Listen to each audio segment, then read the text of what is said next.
Welcome back to the Perfectly Holistic Radio Show. My name is Pam, and I am so excited about tonight's show. First of all, happy Monday, everyone, and happy January. I cannot believe it's 2024, and I cannot believe it's already the middle of January. I don't know where this year is going, but Rita and I were just discussing how it feels like it's already a snowball. It's rolling downhill as fast as it can go. So I wanted to, I'm just so excited.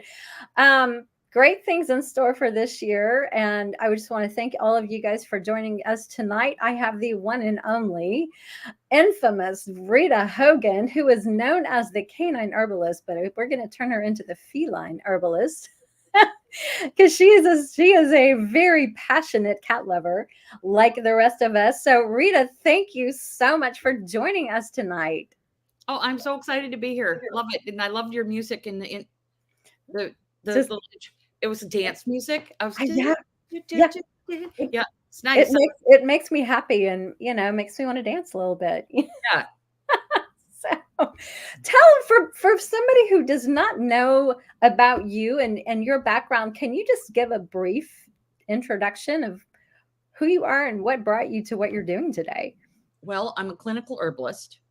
I have been for over 20 years. Really strong in the last, I would say 12 to 15, like, in a practice, and then, like super strong in the last 10. My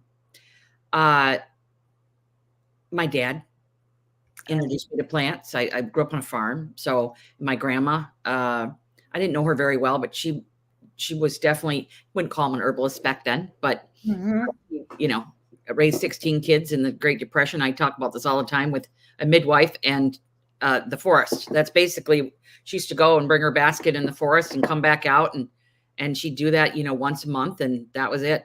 And so definitely in my blood, but I took it up when I was about 29, started looking into it, going back to my roots. I did a little discovery of like Eastern herbalism, like Ayurveda and Eastern religions. And it just didn't sit with me for me. And so I went back to my, it's called Western herbalism, not to be mistaken for Western medicine, but Western herbalism. The plants I grew up with. So I really love them, and they're so readily available in the Northern Hemisphere. And it's just really wonderful to see all the miracles that they create within our animals and people that I work with. So I'm excited about that. And I'm working more and more with, I am predominantly, my focus is on dogs.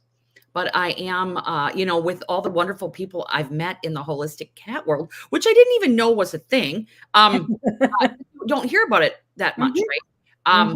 In the holistic cat world, I'm definitely going to try to contribute as much as I can to that world in the more on a knowledge base. And, Pam and I were just talking about the fact that I rescued 2 kittens.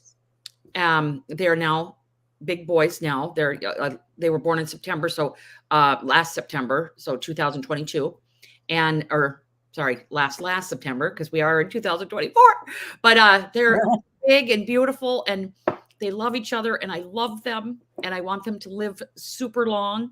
And, I want them to beat Bonesy's record of like 22 and a half. I would love to see them, reach 25, 30 years of age. Yeah. And I'll probably be, old and in a wheelchair by then. So, so I'd love to still have my cats, when we adopted them. And I was like, wow, oh my God, like I could be 72. You guys are 20. Oh my God. Like it's a commitment, right? Yeah. And I want them to live their best life. They want me to live my best. So. Absolutely. And you might have the world's oldest long living cat, just it's possible. That's what I want to do. I want to have the world's longest living cats. Yes. Don't we all? I think it's a great thing to aspire to. And I think now that we have so many more tools and we've learned a lot from, I don't know, in the last 10 years or so, I think holistic medicine has come a long way and maybe even come more into the forefront. I think a lot of cat parents are kind of finding themselves a little disappointed or dissatisfied with some conventional stuff that just isn't working for them, and so they're turning to alternative things. They're broadening their toolbox, so to speak. And I find that herbalism is one of those tools that we just don't know enough about in the cat world and the holistic health world, as far as animals. People, it's funny because how many pet parents would tell me, "Oh, I use this herb for myself. I never thought about giving it to my cat or to my dog," for similar type of conditions. But it's just like you have those aha moments, like, "Ah, I didn't know I could use this for my pets." You know? Yes, absolutely. Cats are a little harder to administer. Yeah.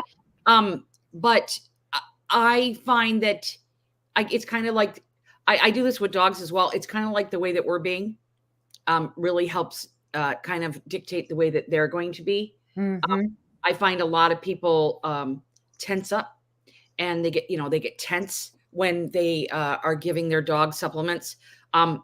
I really just take the kind of like with dogs, I do it very quickly, and Mhm. I love them, and I'm helping them, and I do it real quick, no drama, and then we go about our day. I always find a really good kitty treat that they absolutely love, um, and they get a little bit of that right afterwards, and Mhm. go about our business, and they get used to it. I mean, you know, we can't expect our cats and dogs to do things that we don't do automatically either. Like there's Mhm. lots of things that I've had to get used to, like taking certain medications or sometimes a tincture that is really, really benefiting my body, but just tastes terrible. It makes that face, right? That one, Yeah, right? that one. Um, Mhm. and I've had to get used to it or find a different way to take it, which makes it not so taste. A lot of roots do not Yeah. taste good. So, even though they can do really great things for our body. So, yeah, I'm excited, and I'm excited to kind of like work with other cat people to help make it easier to give cats herbs and kind of do some out of the box thinking. And I love that kind of stuff. Yeah, well, with cats, we have to. I had a vet tell me one time, with cats, it has to be their idea. And he's so right, because they are not small dogs. They have an independent mindset a lot of times, and they're like, "Nope." You're not getting that down my throat. So they're not always very cooperative. So we do have to get out of the box sometimes and be creative in how we get things. Um, we get their cooperation to do certain things, take certain things. So Yeah. yeah, yeah. So what herbs are you using with your cats these days? I use a variety. I like the like the cat grasses, and I love catnip to help with their nervous system. Mhm. Sure, people know about catnip. They're like, but do they know about catnip? Right. Right. So, we're discussing the top 10 herbs. Catnip is definitely one of those herbs because it does help with the nervous system so much. Mm. Um, Cats are predisposed to it. It gets them excited. It makes them feel frisky. It helps get cats out of fight or flight, which is it's an exciting tool in your toolbox. It's not just to get your kitty high. What's happening is it's getting them into their sympathetic state. Even though it's not really a rest and relaxation, but it can be after the initial punch, like Mhm. the initial hit. Um, Yeah. it helps them relax. It helps them calm down. It helps. So energy, there's a lot of trauma and energy stored in the fascia. Yeah. And catnip is one of those things that can help relax the nervous system and help cats relax so that they can. Um, Cats do a lot of I like to call it self manipulation, um, where they can release their own fascia. And catnip is definitely one of those things that you can use it on a daily basis to help cats relax and have those very relaxed moments so that energy can be released and they don't get stagnant. Right. Where do you find that they store a lot of that tension in their fascia? Is it certain parts of the body, or is it just anywhere? Well, if I had to, I'm not an expert in that, but if I had to guess, it would be in the upper part of their body. Okay. like Yeah. around. So Yeah. in their shoulders. Yeah. Definitely. Definitely. Kind of like people, we carry our stress up here. Yeah.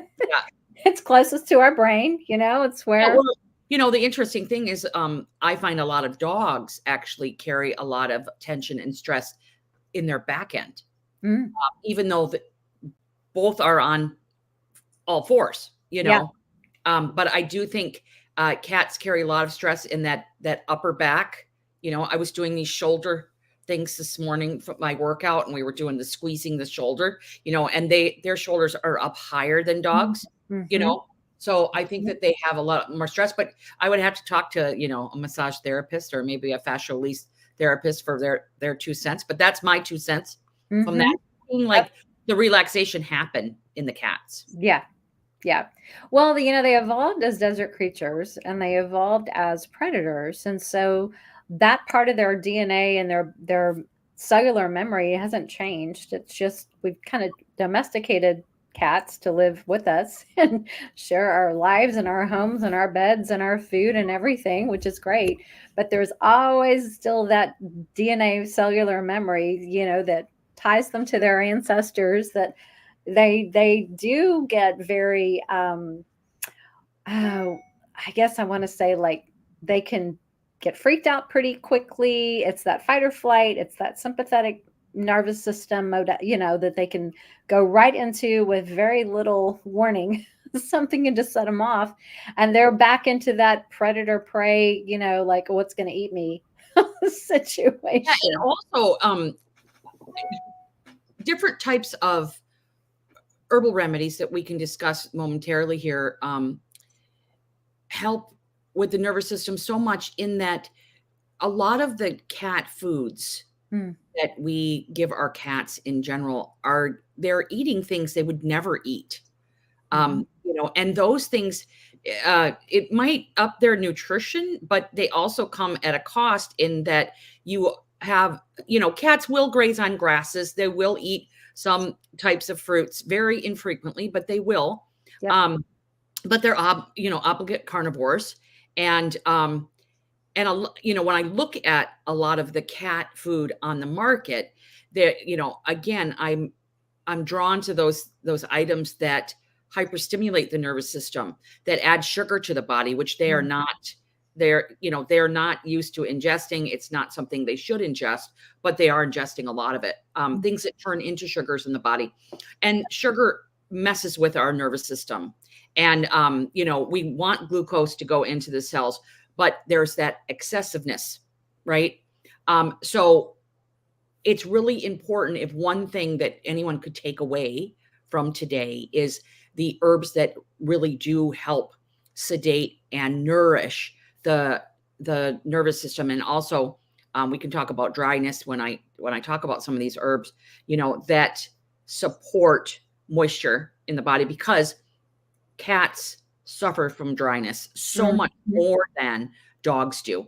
And it has a huge effect on their kidneys.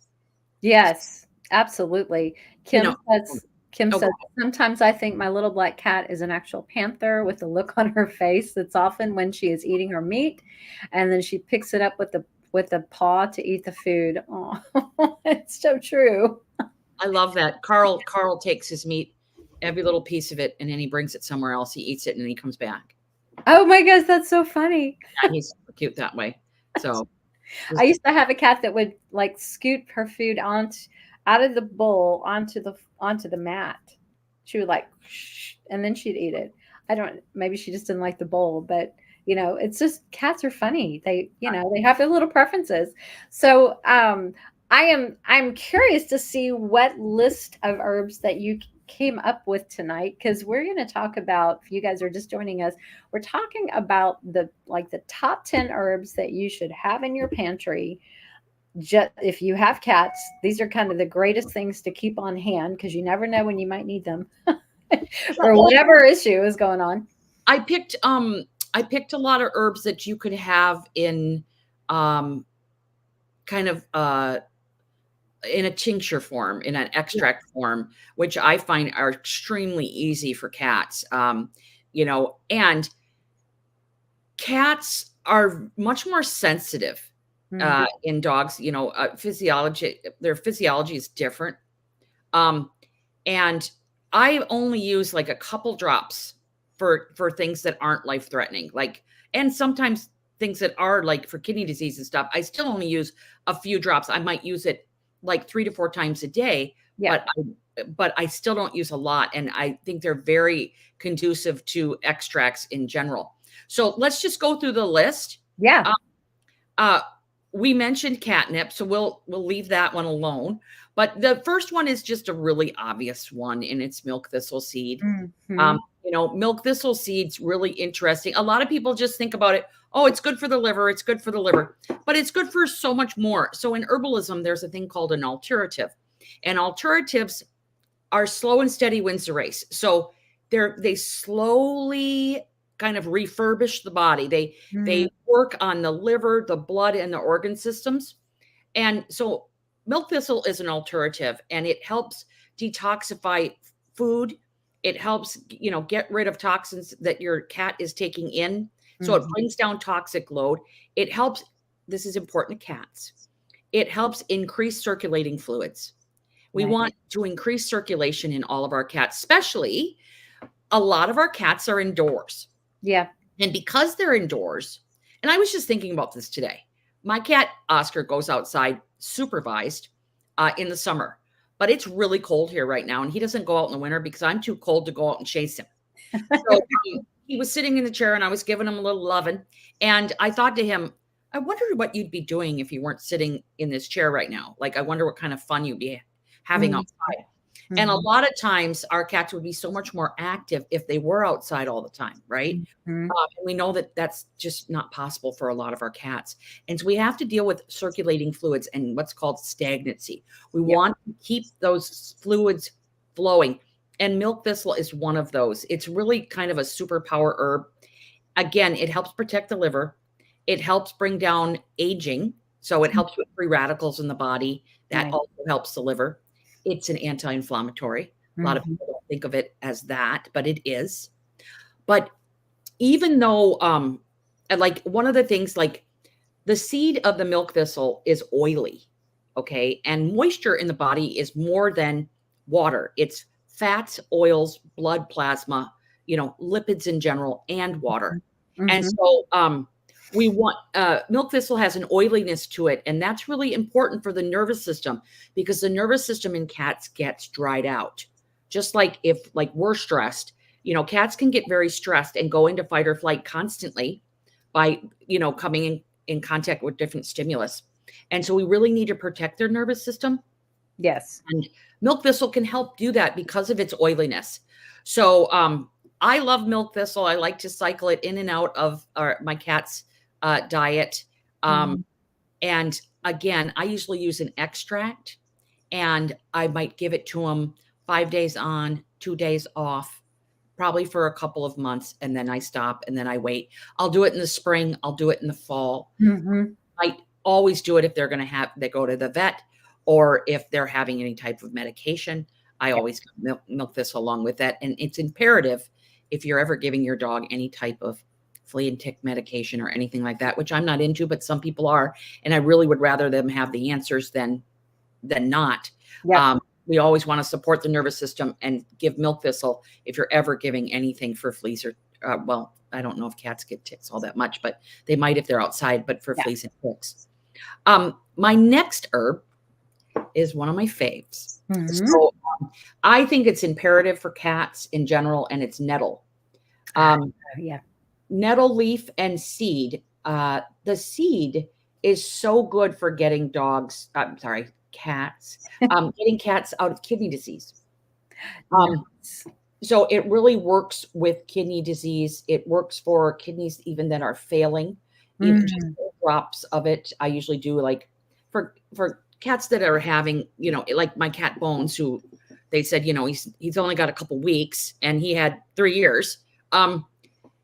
I had to turn that around. And so I gave nettle seed multiple times a day, sometimes 5 and 6 times a day when we first started out, when his kidneys were really failing. And they had nothing to offer me. So I didn't have anything to lose. And so I used nettle seed.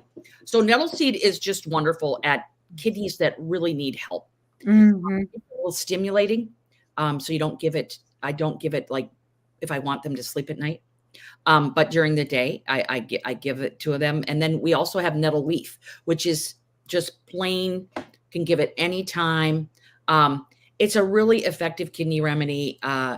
And it helps balance water, the water element in the body. Again, the water element, so important for kitties. And it definitely supports the entire urinary system. It's great to avoid, male cats being kind of their PP gets congested. Yep. And I have to find more language for kids. I'm working on it so hard, finding that language. But elimination, right? Yeah. Okay. Elimination of wastes. That's what I'm saying. So it helps them when they are kind of plugged up, and keeping them from having that. It helps cats deal with water soluble wastes in general inside the body. And it helps them with minerals like potassium and phosphorus, and which are both excreted in the urine. Yep. It's a slight diuretic, so it helps flush the kidneys, but it doesn't lose minerals. And one of the things that a lot of people don't understand about kidney health in general is the kidneys need minerals in order to function correctly. And from my experience with cats in general, a lot of them are missing minerals because we're kind of relying on our diet to replenish these minerals, but our soils are not rich in minerals anymore. And I don't care if you have the most organic, raw food for your cat. It is what the animal ate. Okay. There's very little regenerative farming going on right now in the United States. And so it needs to be beyond organic. It needs to be regenerative. And that's going to be a while. I mean, that movement is big, but it's going to be a while. Yeah. And so we want to make sure we're adding minerals. And that can be, nettles are full of minerals because they grow in wild places. Yeah. Okay. And go ahead. No, I was just going to ask you, you were saying how the nettle's seed you said it was a little bit oily. Is that right? No, that's the milk thistle That's seed. the milk thistle seed. Okay. So in terms of nettle, does nettle help protect the kidney's cellular membrane? Yes. Oh, that's awesome. Yes. Because you can't replace lost nephrons. Once those nephrons die, yes, we start to lose kidney function. So if we can preserve those nephrons, which are kidney cells, then you can preserve the life of those kidneys and improve the function. And I personally think that depending on what window you have, right? The window and healing. So, if you are like, say, if Kitty was on dialysis, right? And you would have a smaller window, but you could still get off the dialysis. There's a possibility, and have low kidney function, but the body actually doesn't need that much kidney function to have some quality of life. Yeah. For a person, any time off the dialysis is quality of life. So like, there's a window. Will the kidneys completely, completely heal? No. But you can get that function back. That's what I did with Bonesy. And I do believe that there are remedies out there that I do believe that science is starting to figure out that can replace the nephrons. Oh, that would be fabulous. With stem cells. Yes. And there's plant stem cells, and there's a lovely one called Nettle Bud. It comes from the stem cells of the flower of nettle, which is super good. That's the gemotherapy. Yes, and I'm a big practitioner of that. I teach it, and I'm really loving some of the studies that are coming out of different parts of Europe, like Belgium and Romania, on the different plant stem cells and the effects of kidney nephrons and different types of things that aren't like growing the nervous system back and things like that from using plant stem cells. So, I mean, that's going to be some time, but I get pretty excited about it. That's cool. And Jeanette says, what's the best place to get nettle for a cat? And she's asking, use it as a preventative. Yes, I would think you could use it as a preventative, right? You could give it times a week to use it as a preventative. I like to use like nettle tea. I haven't seen cats have a huge aversion to it because you don't need a lot for a cat. But if you were just going to get an extract, and let me just say just something about alcohol in cats, okay? Yes. I know people freak out about alcohol in cats, but I'll use alcohol with my cats, and this is how I do it. I never go above 4 drops. Yeah. When you're dealing with a cat, okay, a cat can be 20 to 25 pounds, right? I do not treat a cat like a 25-pound dog. But I'm what's called, I'm what you would call a drop doser. So unless we have cancer or, again, failure, then we would up the amount of times we're giving it. But at one session, I don't give a lot. Nettle is, I find, one of those things that really does well in water. So you can do glycerin, which does not have alcohol. Right. And you have to give more. And you can also do a tea. So for giving your dog nettle, I would probably just do a glycerin extract. Hawaii Farm makes that extract. And I'm going to have to start making more glycerins now. And then, but you can also try a tea if you can mix it with the wet, like if your cat will eat like a mixture. I haven't seen a big aversion to it. Nice. But doing the extract was really simple. Yeah. I would do probably of a glycerin. I might do like 10 to 15 milliliters. Milliliters? Yeah, like a syringe is 30. Yes. Okay. Yes. A half of dropper in the glycerin. Yes. We're using a tincture, which I use on my cats, and the nettle seed does not do well in a glycerin. Use an alcoholic tincture, but the dosage for a cat for nettle seed is literally 2 single drops. Yep. If not 1, I would start out with 1. There's more alcohol in a piece of banana. So I mean, in a piece of banana. So you don't need to worry about that. And you can also give milk thistle seed if you ever worry about alcohol in cats, because it protects the liver against alcohol. So, but I don't have a problem. It just depends on dose. Everything is dosage. Everything. Yeah, I agree. And cats can metabolize the alcohol, and it's such a tiny, tiny amount. I have to remind people all the time. To be honest with you, Pam, when I was working with my cat Bonesy in complete kidney failure, I gave him an alcoholic tincture. Yeah. And again, it was 2 drops and sometimes 5 to 6 times a day. And his kidneys completely turned around. That is but yeah, and he also had milk thistle as well, and skullcap and certain things like that.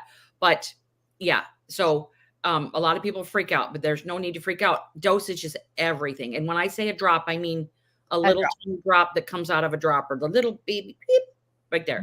Yep. I think we're so accustomed to thinking more is better, because but in this case, it's when you're dealing with tinctures like you make, you're taking the total, it's concentrated. And so you don't need a whole lot. No, and you don't need a whole lot. And one more thing about tinctures is if you look at like say, for instance, you turn around and you see it says 60% alcohol, right? That's when it went in. So you have the plant, which is 80 to sometimes 90 to 80, between 80 and 90% water. Yep. Okay. Then you have the water that you're adding to the mixture to make a tincture. And then you have the alcohol. So what you come out with is something that's very dilute. So you don't have to freak out about that as well. So that's very diluted. That's awesome. Is there any other benefit to using nettle? I mean, nettle is like a huge. Oh yeah. I mean, just like so many conditions that you can help, right? It has complete systemic properties. So it not only like herbs just don't do one thing. You can talk about the one thing. Kidneys is a big thing to talk about, but it does so many other things. It supports the liver, the lymphatic system. It's completely organ supportive, including digestion. So, ooh, love that. Yeah. Awesome. Yay. Now I see why it's one of your favorite herbs. It is one of my favorites. It is definitely one of my favorites for kitties. Yeah. So number 3, and these are not like order of importance. There's Mhm. not like this is the best. This, is ashwagandha Mhm. for stress. I like catnip better, but ashwagandha, um, it's good for some cats. It's a little bit warming. It helps with the endocrine system, the nervous system, the cardiac system. Um, it's anti-cancer. It definitely supports the adrenal glands. One of the things that you don't want to do is use ashwagandha if your cat is hyperthyroid. Good to know. Because it's good for hypothyroid. Mm, More prevalent in dogs, but it's one of a hypothyroid remedy. yep. Okay, so it's going to speed up thyroid function. Oh, okay. Okay, so if if your cat's hyperthyroid, just take that out of your herbal repertoire. But Mhm. if your cat's not hyperthyroid, then Mhm. you can use ashwagandha.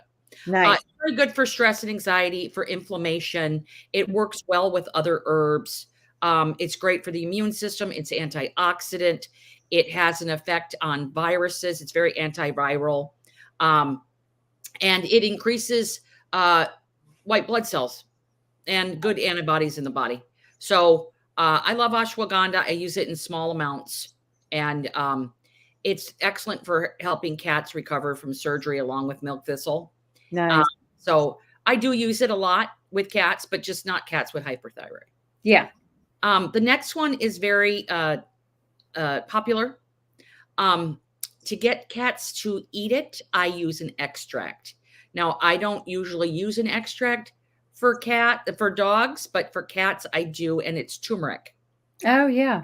I use it as a liquid. I hardly ever use more than a couple of drops on a cat. It's not an alcoholic tincture. It can be a glyceric tincture. Yep. It could be actually, you can make a tea out of it, but I use a syringe with cats. They don't tend to like to eat it in their food. But if it's really like if a cat is having a lot of inflammation, I'll use it with a kitty. I've had some good results with it, but it's really good at improving circulation quickly. So that's one of the reasons why I use it. It's quite warming. Mm-hmm. It really helps out the liver. It helps with cats with skin conditions. Circulation is a big thing again with kitties, and it's really great at circulation and making the liver work better. So it helps with phase 2 detoxification in the liver, and we love that. And I think a lot of times we don't think about our kitties' livers very much, but no matter what mammal is on the planet, their livers need help on this planet currently. Yes. And it's excellent at recovering from surgery. Nice. So my next herb is hawthorn. Love hawthorn. So Hawthorn. When you say hawthorn, I think of heart, but I'm yes, sure that's only one benefit. one property, but Yeah. kitty hearts are very important. Yes. It helps support the entire cardiac system. You can use the leaf, the flower, and usually you're going to find things that have the berry. Yes. What I like about hawthorn leaf and flower is that you can make a tea and put like a teaspoon of this tea on your cat's food. It's very benign in flavor. Again, I've been experimenting with Oscar and Carl, and they don't care that it's on there. So Yeah. I like that. It doesn't have a strong taste, but you can use a glycerin extract if you want.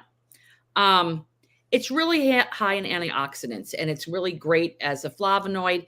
It helps open up the circulation, the heart circulation. It's great for the brain. Anything that's great for the heart is great for the brain. The heart has more neurons than the brain does. A lot of people don't know that one. Wow. It actually does. And so supporting the heart supports the entire system of the body, the entire kitty ecosystem.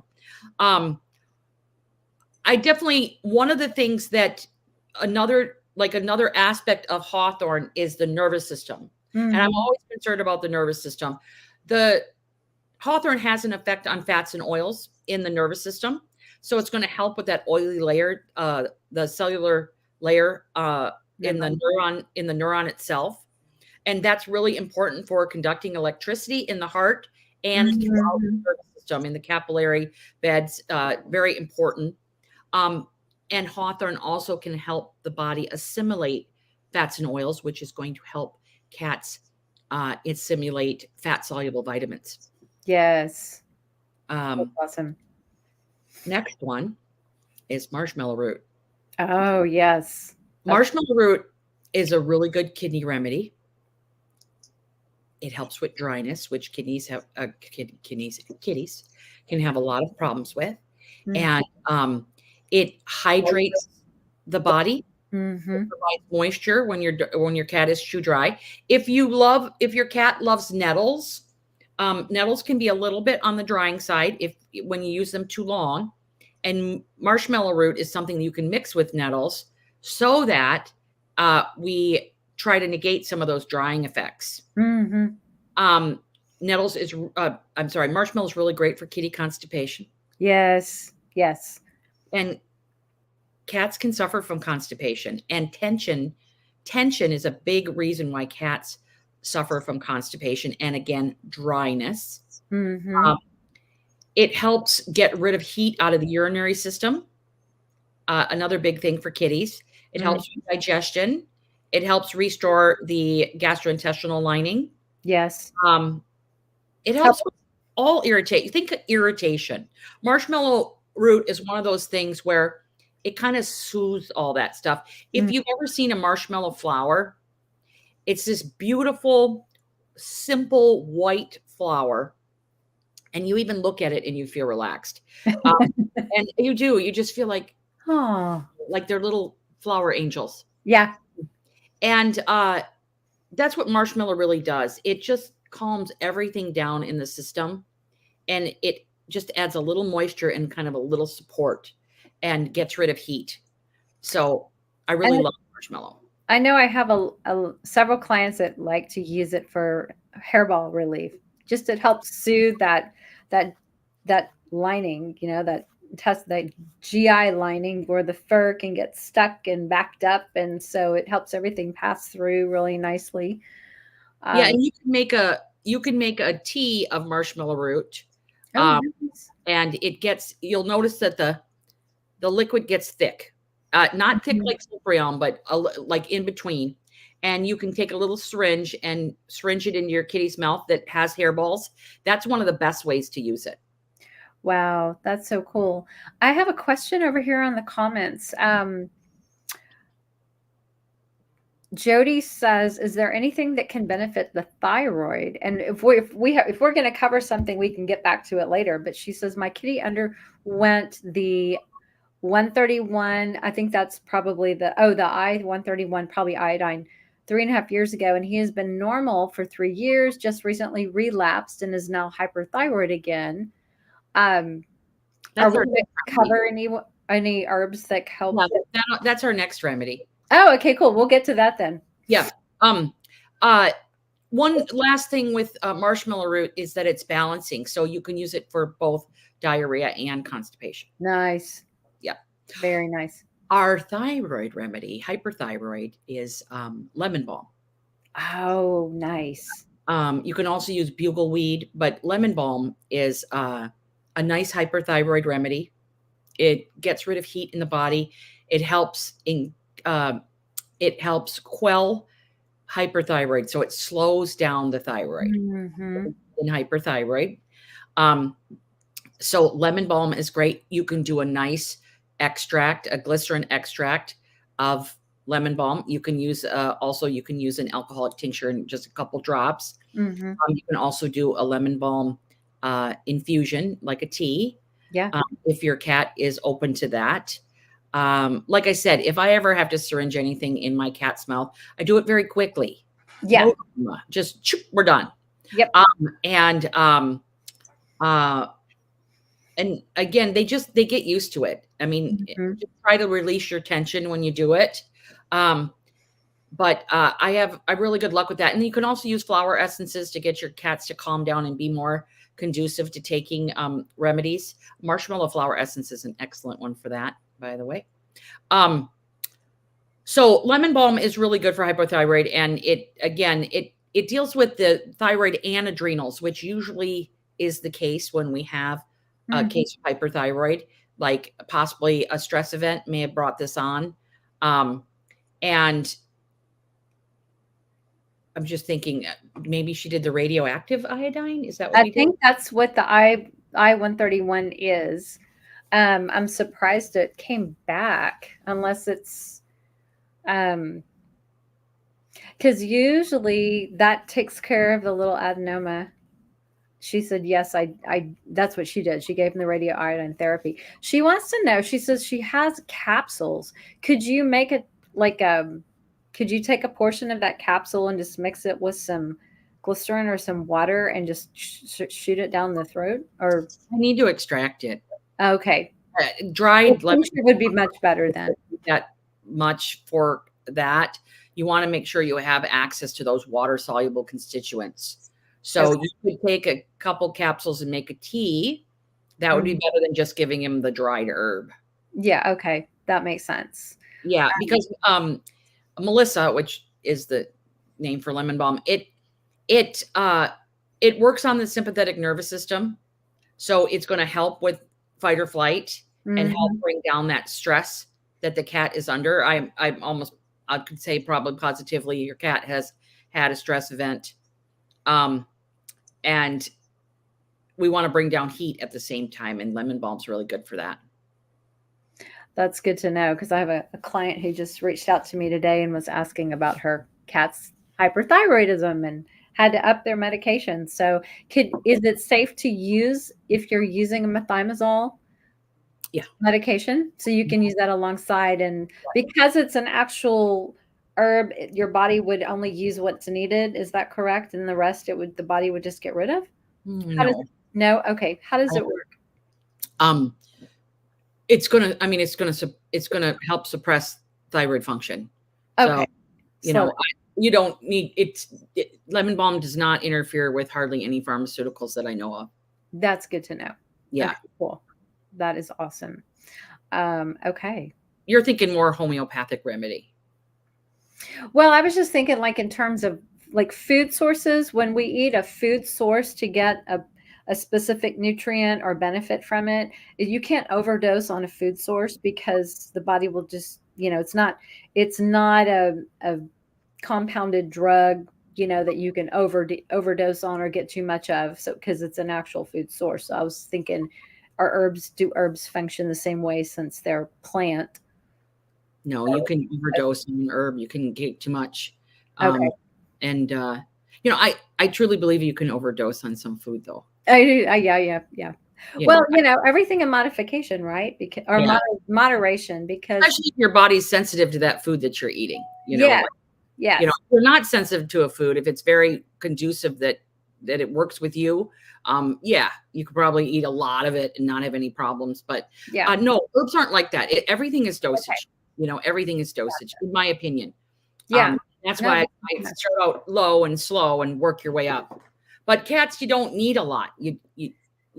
I've never found that you need a ton of any remedy with a cat. Right. They're so small. Yeah. They're small, and they metabolize differently, and I find they're more sensitive. And Kim says, could lemon balm help reduce a thyroid medication need? Yes. Oh, nice. Yes, it could. Absolutely. So would you need to give them apart, not at the same time, for best results? I don't know the answer to that question. Okay. Yeah, I haven't used it with medication, but I know that it doesn't interact with that medication. Okay.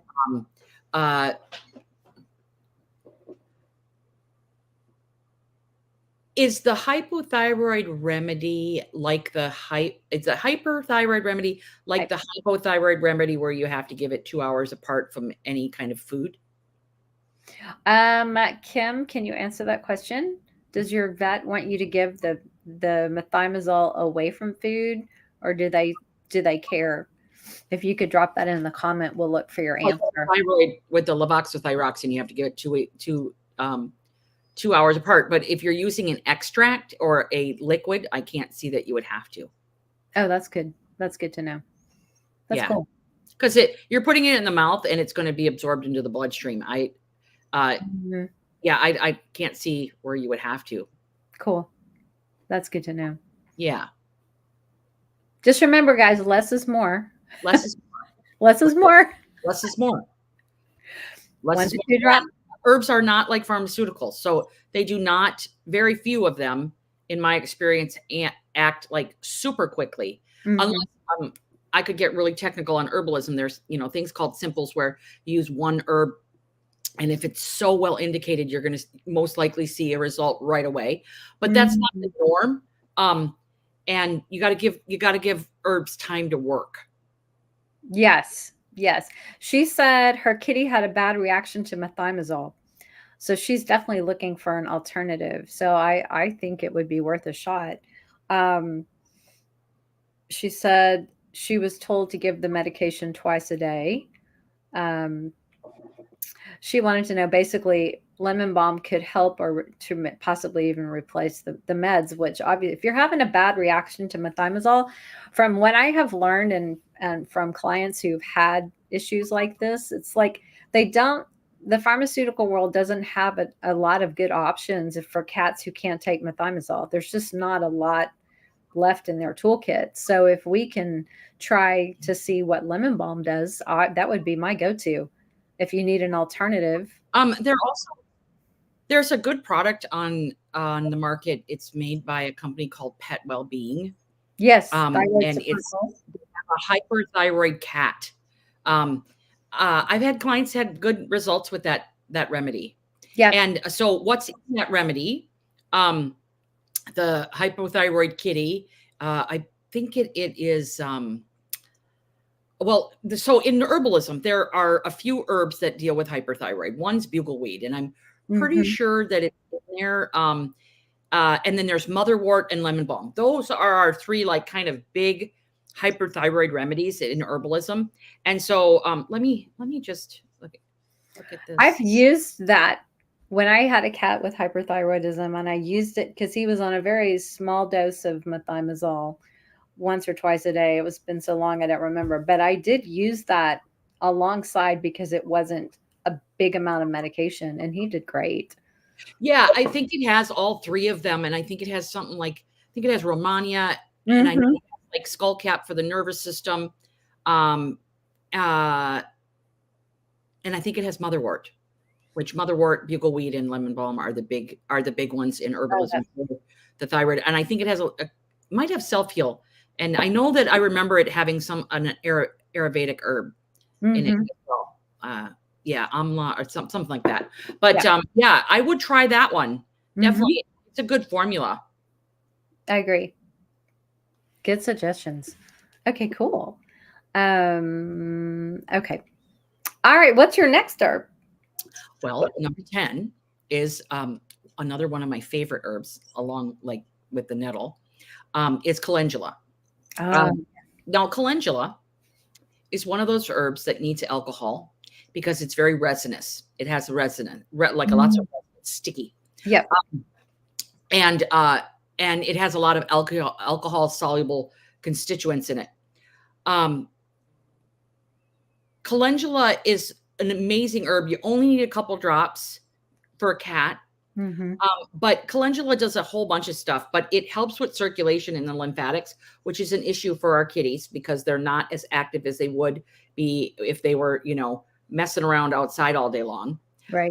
It's a bacteriostatic, which means that it's not antibacterial, but it's kind of like the cop that shows up to the party and tells the kids to go home.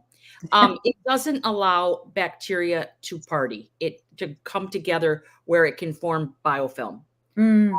So it's not an antibacterial, but it's very good at keeping bacterial overgrowth from happening. Yes. It's good for what's called the terrain of the body, and it helps calm the nervous system. It helps with the lining of the small intestine. It's very anti, like leaky gut. It brings down inflammation. It warms the core, especially for those kitties that have a hard time staying warm. It's really high in polysaccharides, like a mushroom. It helps modulate and stimulate immune function. and it's really good for like nutrient assimilation. Nice. For assimilating nutrients for dogs and cats that, you know, that have a hard time getting enough nutrition out of their food. I really love calendula. It's one of my, it's one of my top 5 herbs. I do have some honorable mentions in this top 10. That's definitely my top 10. So let's just recap. We have milk thistle. We have nettle. And nettle seed. We have ashwagandha, turmeric, hawthorn, marshmallow root, lemon balm, catnip, calendula. And then some honorable mention, you know, parsley is great. It's wonderful in the winter time for cats. Parsley tea is great. You could do parsley as a glycerate, extract. And then cannabis. You know, cannabis is a plant. It's not just CBD. It is a plant. Obviously the CBD rich cannabis, CBD oil for cats is great. And then we have, you know, we could do another complete talk on mushrooms for cats. So, so yeah, those are the herbs that I would just keep on hand. Again, I really like extracts for cats because they're quick, they're tidy, and it's over and done. And I find them easy. Don't use a glass syringe for a cat. Make sure it's plastic.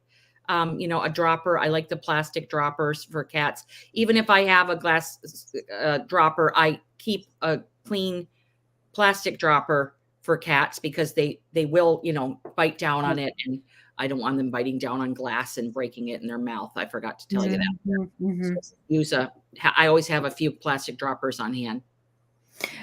Another thing that I like to do is I like to put just like a couple drops of like a bone broth or a goat's milk, and then just put the tincture in there and just syringe that little tiny amount up, and, you know, so that they're not like, what is this that you're throwing in that doesn't taste very good? So kind of mask it a little bit, right?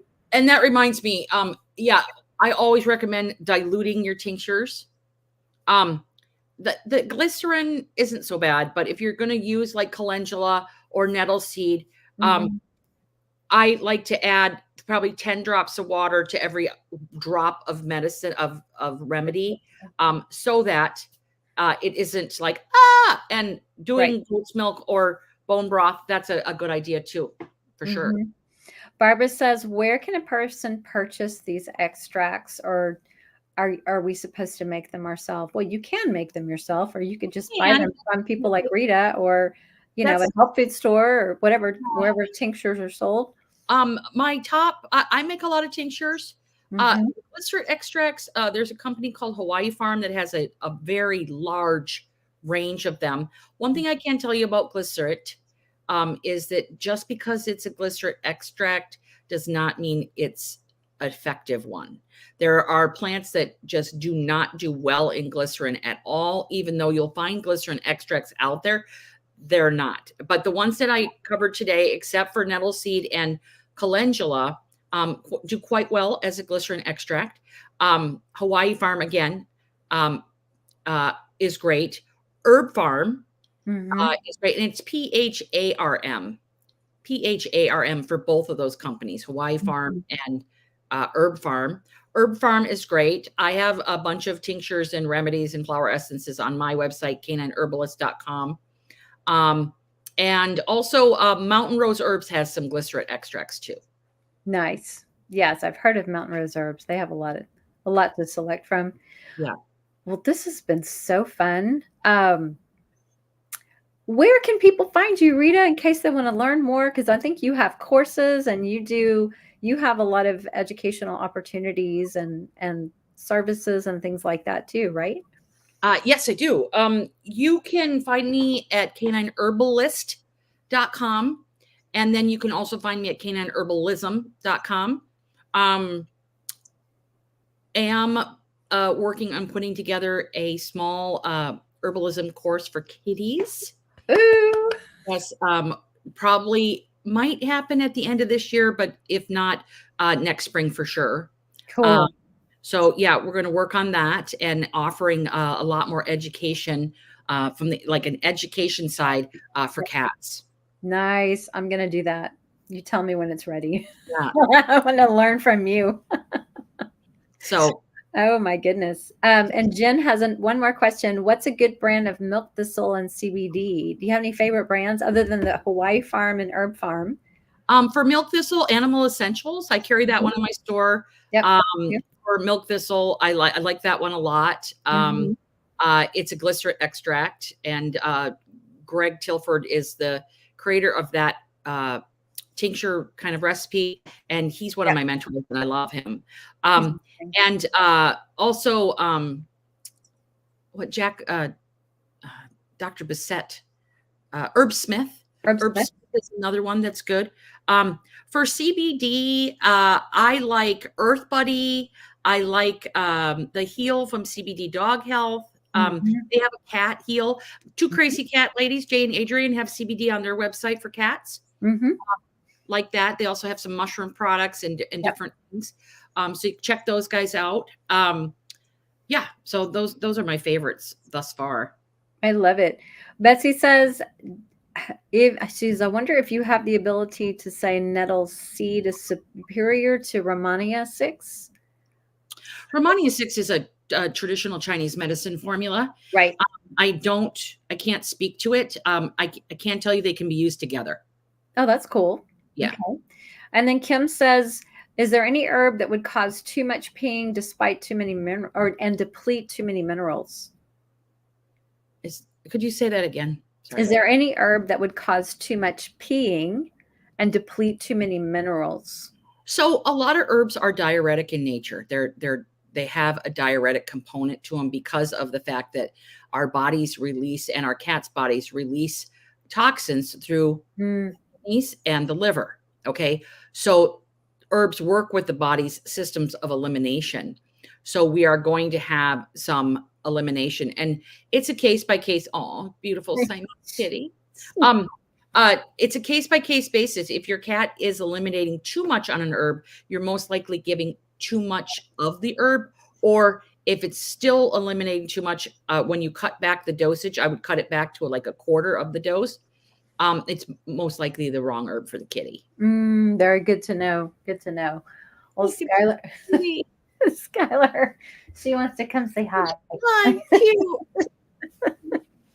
Oh, you have to bring your boys to the party next time. Yes, absolutely. Well, thank you guys so much for joining us tonight. I hope this was helpful. I find it fascinating. And Rita, we just appreciate you so much. And there's a lot of people here who are just like, yes, I can't wait to learn more when your course is ready or when you have more education.